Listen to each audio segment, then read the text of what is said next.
తాకట్లో ఉన్న మీ బంగారాన్ని విడిపించి ఆ రోజు ఆన్లైన్ రేటుకి కొంటాం. Sharma gold company. నమస్తే, వెల్కమ్ టు సుమన్ టీవీ. నేను పద్మిని. ప్రస్తుతంతో పాటు ప్రముఖ పంచాంగకర్త, వాస్తు జ్యోతిష పండితులు, హస్త సాముద్రిక నిపుణులు మేడికొండూరు విశ్వనాథ్ ప్రసాద్ గారు మనతో పాటు ఉన్నారు. మాట్లాడదాం. నమస్కారం అండి. ఓం మాతా పితృగురుభ్యో నమః. నమస్కారం. ముందుగా మీకు శ్రీ పరాభావనామ సంవత్సర ఉగాది శుభాకాంక్షలు అండి. మీకు కూడా థ్యాంక్ యూ సార్. రాశి ఫలాలు అనేవి తెలుసుకోవాలి అని అంటే అది సంవత్సరంలో ఒక్క పర్యాయం మాత్రమే తెలుసుకోవాలి అనేది శాస్త్రం పెట్టిన ఒక విధానం, అంతేనా సార్? కాదా? కాదండి, మాస రాశి ఫలితాలు ఫలాలు తెలుసుకోవచ్చా? ఇది ప్రతి మాసానికి ప్రతి వారానికి సంబంధించిన ఫలితాలను విశ్లేషణ అనేది ఉంటుంది. కాకపోతే మనకు ఆనవాయితీగా వస్తున్న సాంప్రదాయం ఉగాది. ఇది ఉగాది రోజున ఆ సంవత్సరం ప్రారంభ రోజున మనకి రాశి ఫలితాలను అంచనా, ఈ సంవత్సరం ఎలా జరుగుతుంది ఏమిటి అనేది అంచనా వేయటానికి అదొక మనకు ఆనవాయితీ. ఇది ముఖ్యంగా వ్యవసాయ రంగానికి సంబంధించిన వారికి, వ్యవసాయ రంగంలో ఉన్నవారు, వ్యవసాయదారులకు ఈ సంవత్సరం ఏ పంటలు వేయాలి, ఏ రాశి వారు ఏ పంటలు వేస్తే ఎటువంటి ఫలితాలు ఉంటాయి, వర్షాభావ పరిస్థితులు ఏ సమయంలో ఏర్పడతాయి, ఇది నవనాయకుల దాన్ని బట్టి చెప్తారా? రాజాది నవనాయక ఫలితాలను బట్టి దాని విశ్లేషణ ఉంటుంది. కాబట్టి రాశి ఫలితాల విశ్లేషణ మనకు ఉగాది రోజు చేయటం ఆనవాయితీ. కానీ ప్రతి వార ఫలితాలను విశ్లేషించవచ్చు, దిన ఫలితాలను విశ్లేషించవచ్చు. సో ఆనవాయితీ ప్రకారమే డెఫినెట్గా ఉగాది నాడు చూసుకుంటాము. అలాగే పంచాంగకర్తలు చేసేటటువంటి విశ్లేషణ ఇంకాస్త ఎక్కువ విశ్లేషణాత్మకంగా ఉంటుంది. ఎందుకంటే వారికి పరిపూర్ణ అవగాహన ఉంటుంది గోచారం ఎలా ఉంటుంది అనేది. ఒక పంచాంగకర్తగా సుమారు ఒక 30 సంవత్సరాల నుంచి కూడా పంచాంగాల్ని రాస్తూ ఉన్నారు.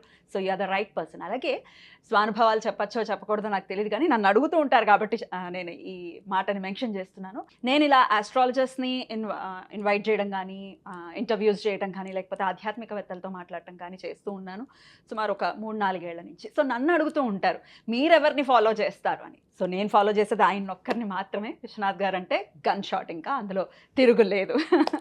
ఆయన ప్రొడిక్షన్స్ అందించారు అని అంటే ఇంక తిరుగులేదు. నాకు సుమారు 10 ఏళ్ల నుంచి అనుబంధం ఉంది ఆయనతోటి.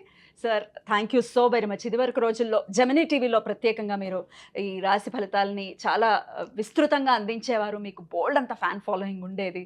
సో మళ్ళీ ఎన్నాళ్ళ గ్యాప్ ఉంది సార్ ఇప్పటికి?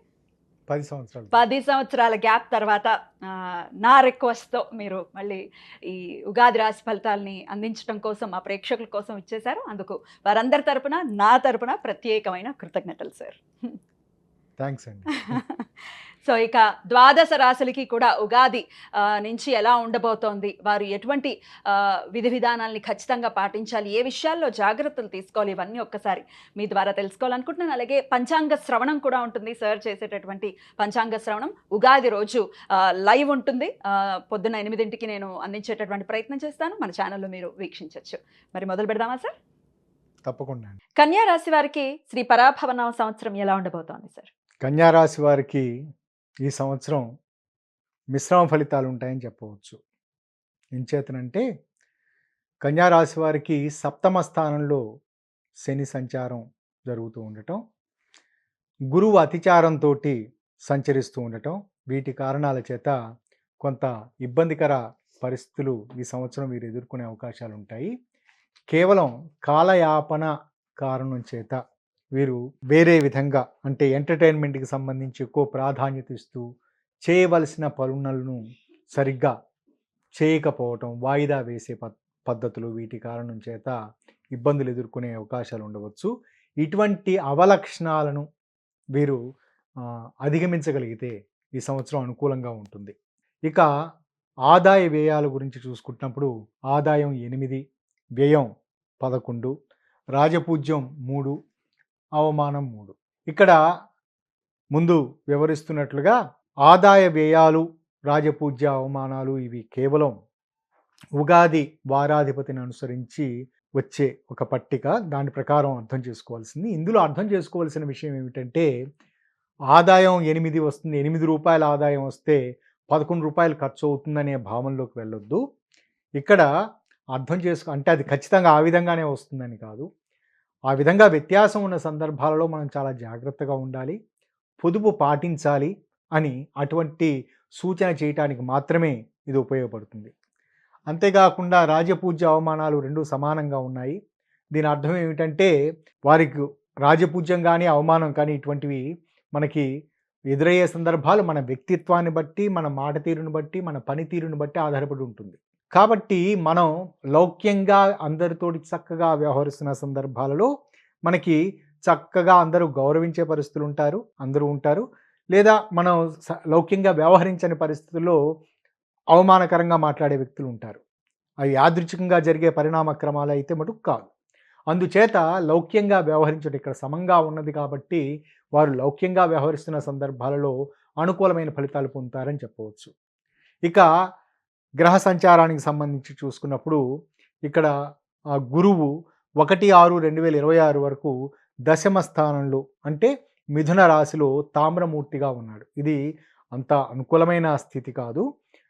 తదుపరి 30/10/2026 వరకు లాభస్థానంలో అంటే కర్కాటక రాశిలో వారు లోహమూర్తిగా ఉన్నాడు. తదుపరి అప్పటి నుండి 24 జనవరి 2027 వరకు వ్యయస్థానంలో మరలా తామ్రమూర్తిగా, ఆ తదుపరి సంవత్సరం అంతా మరలా 11వ స్థానంలో అంటే కర్కాటక రాశిలో లోహమూర్తిగా ఉన్నాడు. ఈ 4 మూర్తిత్వాలు అంత అనుకూలంగా లేని కారణం చేత ఈ సంవత్సరం వీరికి గురువుకు సంబంధించి అంత అనుకూలమైన ఫలితాలు ఉంటాయని చెప్పలేము. తదుపరి శని ఈ సంవత్సరం అంతా సప్తమ స్థానంలో తామ్రమూర్తిగా ఉన్నాడు. ముందు వివరించినట్లుగా సప్తమ స్థానంలో వీరికి శని సంచారం అంత అనుకూలమైన ఫలితాలు కాదు. ఇక్కడ రాహుకేతువులకు సంబంధించి చూసుకున్నప్పుడు రాహువు డిసెంబర్ 6, 2026 వరకు షష్టమ స్థానంలో 6వ స్థానంలో ప్లేస్ చేయబడి ఉండి రజితమూర్తిత్వాన్ని పొంది ఉండటం, ఆ తదుపరి పంచమ స్థానంలో మకర రాశిలో అక్కడ కూడా రజిత స్థితిలో ఉండటం, కేతువు 12వ స్థానంలో 6, 12 వరకు ఉండటం, ఆ తదుపరి లగ్నభావంలో అంటే కర్కాటక రాశిలో రజత మూర్తిత్వం కలిగి ఉండటం. ఇవి కొంచెం అనుకూలించే అంశాలు, అంటే రాహుకేతువులు కొంతవరకు అనుకూలించే పరిస్థితులు ఉంటాయని చెప్పవచ్చు. ఇక కుజుడు ఈ రాశి వారికి అష్టమ కుజుడు వీరికి మే 11 నుంచి జూన్ 20వ తారీఖు మధ్యకాలంలో సంచారం, మేషరాశి సంచారం చేస్తున్న సమయంలో వీరికి అష్టమ కుజ పరిస్థితి ఉంటుంది. వీటన్నిటినీ సంకలనం చేసుకున్న సన్నివేశాలలో వీరికి గురువుకు సంబంధించి మాత్రం వీరికి కొంత అనుకూలమైన ఫలితాలు గురు శని గ్రహాలకు సంబంధించి అనుకూలంగా ఉండదని చెప్పవచ్చు. ముఖ్యంగా మే 11 నుంచి జూన్ 20 మధ్య కాలంలో వీరికి కుజునికి సంబంధించిన ప్రతికూలతలు ఉంటాయి అని చెప్పవచ్చు. అంతేకాకుండా వీరికి సప్తమంలో శని కుజగ్రహ కలయిక వీరికి ఏర్పడుతూ ఉండటం మే 11 వరకు, ఆ సమయంలో వీరు తీవ్రమైన మానసిక ఒత్తిడికి గురయ్యే అవకాశాలు ఉంటాయి. అంటే షష్టమ రాశిలో కుజ సంచారం, సప్తమ రాశిలో కుజ సంచారం, అష్టమ రాశిలో కుజ సంచారం, ఈ 3 పరిగణలో తీసుకున్న సందర్భంలో వీరికి జూన్ 20వ తారీఖు వరకు వీరు చాలా జాగ్రత్తగా వ్యవహరించడం మంచిది. ముఖ్యంగా శని కుజగ్రహాల కలయిక మీనరాశిలో ఉన్న సందర్భాలలో వీరికి మే 11వ తారీఖు వరకు తీవ్ర భావోద్వేగాలకు ఆవేశకావేశాలకు లోనయ్యే అవకాశాలు, అనుకోని విధంగా ప్రతి విషయంలోనూ వీరు చిరాకు పడే పరిస్థితులు, తద్వారా కుటుంబ సభ్యుల నుంచి వ్యతిరేకత ఎదుర్కొనే పరిస్థితులు, జీవిత భాగస్వామి నుండి కూడా వ్యతిరేకత ఎదుర్కొనే పరిస్థితులు ఉంటాయి. విద్యార్థులకు సంబంధించి ఈ సంవత్సరం చాలా జాగ్రత్తగా ఆలోచించి నిర్ణయాలు తీసుకోవటం అవసరం. వీరు కాలయాపన చేసే పరిస్థితులు, అంటే మిగతా కారణాల చేత, అంటే వీరికి ఎంటర్టైన్మెంట్కి సంబంధించి కావచ్చు, లేదా ఇతర వ్యాపకాల వైపు వీరు ఆకర్షితులు అవ్వటం వలన కావచ్చు, వీటి కారణాల చేత వారు చదువుకునే విషయంలో వారు శ్రద్ధ లేకపోవటం, పరీక్షల సమయంలో కూడా మిగతా వ్యాపకాలు కారణాల వలన సరిగ్గా ఏకాగ్రత కుదరకపోవటం లాంటి పరిస్థితులు చోటు చేసుకుంటాయి. తద్వారా వీరికి పరీక్షల్లో అనుకూలమైన ఫలితాలు ఉండే అవకాశాలు తక్కువ. జాగ్రత్తలు ఈ విద్యార్థుల తల్లిదండ్రులు వారి పట్ల జాగ్రత్తలు తీసుకోవటం మంచిది. భావోద్వేగాలు, ప్రేమ స్నేహం వంటి విషయాలు ఈ రాశి వారికి ఏమాత్రం అనుకూలం కాదు. వీరు ప్రేమగా వారు నిజాయితీగా ప్రేమను వ్యక్తీకరిస్తున్నప్పటికీ ఎదుటివారు దాన్ని అనుమానించే పరిస్థితులు ఉండే అవకాశం ఉంటుంది. తద్వారా అపార్థాలు, తీవ్రమైన మానసిక ఒత్తిళ్లు చోటు చేసుకునే పరిస్థితులు ఉండవచ్చు. పోటీ పరీక్షలకు సంబంధించి చాలా జాగ్రత్తగా వీరు ప్రిపేర్ కావటం మంచిది. ఉద్యోగులకు సంబంధించి ఈ సంవత్సరం మిశ్రమ ఫలితాలు ఉంటాయి. బదిలీలు, పదోన్నతులు కోరకుండా ఉండటం మంచిది.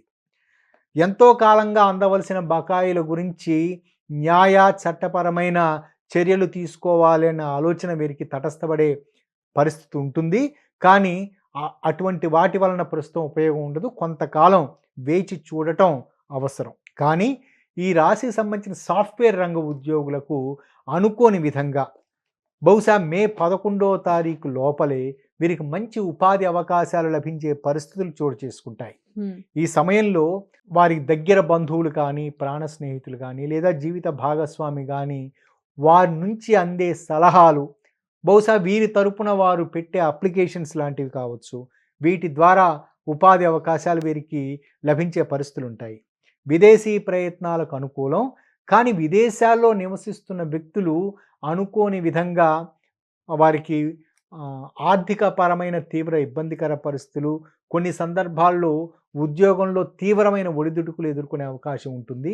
వీరు ఇటువంటి సన్నివేశాలు ఎదుర్కొంటున్న వారు, విదేశాల్లో నివసిస్తున్న వారు మన్యుసూక్త పారాయణ చేయించుకుంటూ ఉండటం, లేదా వాళ్ళ ఆంజనేయ స్వామికి అది కుదరని సందర్భంలో కనీసం యూట్యూబుల్లో దొరుకుతుంది మన్యుసూక్తం, అది వినటం అలవాటుగా చేసుకున్నప్పుడు బహుశా వాళ్ళకి సంబంధించిన వీసా ప్రాబ్లమ్స్ కావచ్చు, ఇటువంటి లేదా ఉపాధి సంబంధించిన అవకాశాలు కానీ, ఉపాధికి సంబంధించిన సమస్యలు కానీ తొలగిపోయే అవకాశం ఉంటుంది.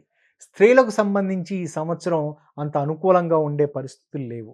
వివాహాది శుభకార్య విషయంలో తల్లిదండ్రుల ఆలోచనలకు లేదా శ్రేయోభిలాషుల ఆలోచనలకు, సలహాలకు ప్రాధాన్యత ఇవ్వటం మంచిది. ప్రేమ, స్నేహం వంటి విషయాదులలో తొందరపాటు నిర్ణయాలు అనుకూలం కాదు.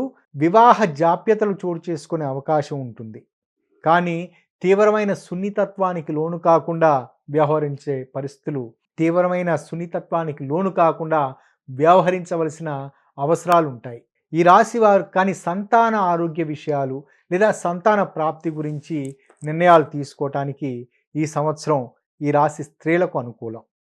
ఇక నక్షత్రాల వారీగా చూసుకుంటున్నప్పుడు ఉత్తర ఫల్గుని నక్షత్రం 2, 3, 4 పాదాలు ఇది కన్యా రాశిలో ఉంటుంది. వీరికి మన మానసిక పరమైన ఒత్తిడి ఎదుర్కొనే అవకాశం ఉంటుంది. మానసిక పరమైన ఒత్తిడి కేవలం తమ చర్యల ద్వారా మాత్రమే అవి ఎదురవుతాయని, తమలో ఉన్న అసహనాన్ని ప్రదర్శిస్తూ ఉన్న కారణం చేత వారిని ఇష్టపడే వ్యక్తులు కూడా వారిని ద్వేషించే పరిస్థితులు ఉంటాయి.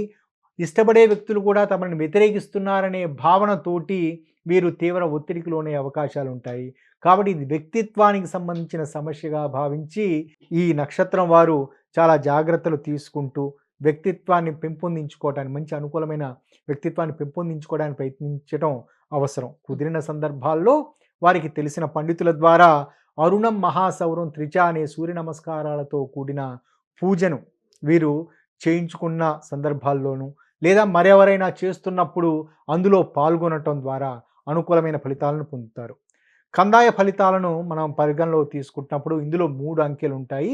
ఈ కందాయ ఫలితాలు అంటే ఇవి సంవత్సరంలో మనకున్న 12 నెలల్లో మొదటి 4 నెలలకు మొదటి అంకె సూచిస్తుంది.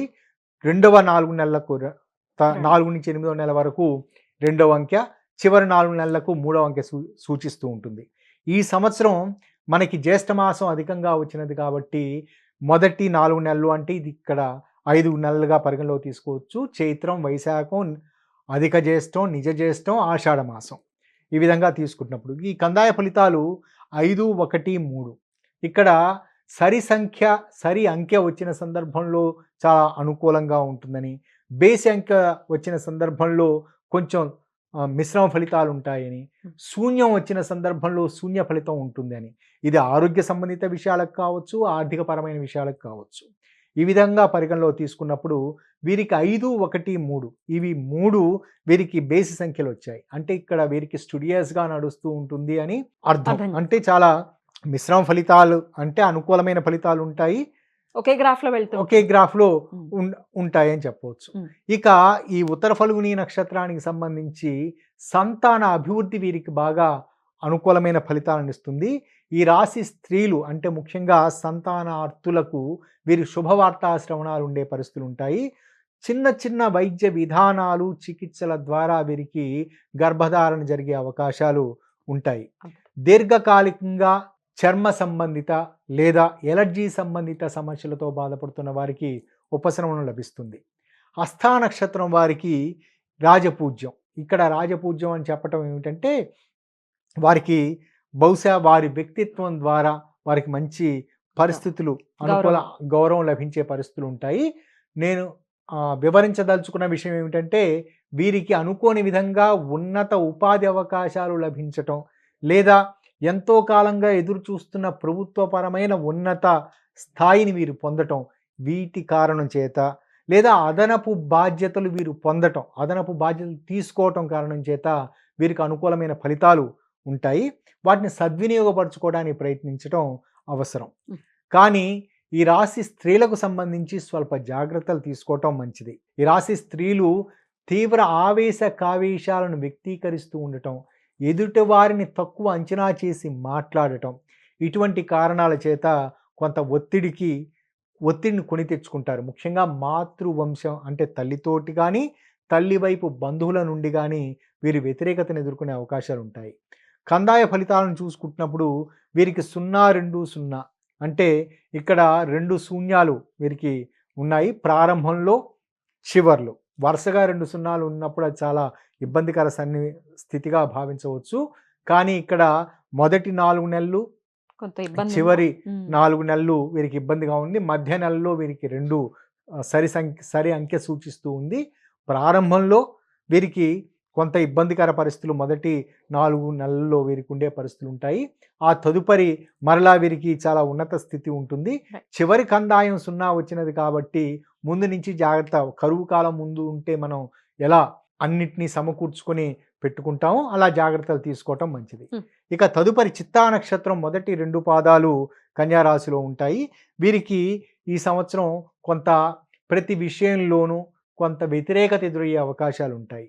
బహుశా వీరు తాము సవ్యంగా ఉన్నప్పటికీ ఎదుటివారు అపార్థం చేసుకోవటం కారణం చేత వీరికి కొంత ఇబ్బందికర సన్నివేశాలు, ఎదుటివారి నుంచి వ్యతిరేకతలు వచ్చే పరిస్థితులు ఉంటాయి.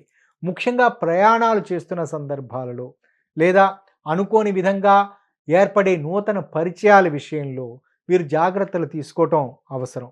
ముఖ్యంగా వీరికి అష్టమ కుజుడు సంచారం చేస్తున్న సన్నివేశాల్లో మే 11 నుంచి జూన్ 20 మధ్య కాలంలో వీరు కొంత శారీరక ఒత్తిడికి గురయ్యే అవకాశాలు ఉంటాయి. ఆ సమయంలో ప్రయాణ విషయాల్లో జాగ్రత్తలు తీసుకోవటం మంచిది. చర్మ సంబంధిత వ్యాధులు వీరిని ఇబ్బంది పెట్టే అవకాశాలు ఉంటాయి. కాబట్టి కేవలం అది పోషక ఆహారం తీసుకోకపోవటం, ఆహార నియమాలు పాటించకపోవటం వల్ల మాత్రమే ఏర్పడుతుందని గ్రహించటం మంచిది. తద్వారా వీరు సరైన వ్యాయామం, సరైన పోషక ఆహారం తీసుకున్నప్పుడు ఇటువంటి అనారోగ్య సమస్యలు రావు. కందాయ ఫలితాలను చూసుకుంటున్నప్పుడు వీరికి 3-0-2 మొదటి 4 నెలలుని సూచించేది ఇక్కడ బేస్ సంఖ్య రావటం, ఆ తదుపరి మధ్య నెలను సూచించేది మధ్య కందాయం 0 రావటం, చివరి 4 నెలలను సూచించే అంకె అది సరి అంకె కావటం. అంటే ప్రారంభంలో వీరికి మిశ్రమ ఫలితాలు ఉంటాయి, మధ్యలో కొంచెం ఇబ్బందికర పరిస్థితులు ఉంటాయి అని చెప్పవచ్చు. చివరి 4 నెలలు వీరికి అనుకూలమైన ఫలితాలు ఉంటాయి.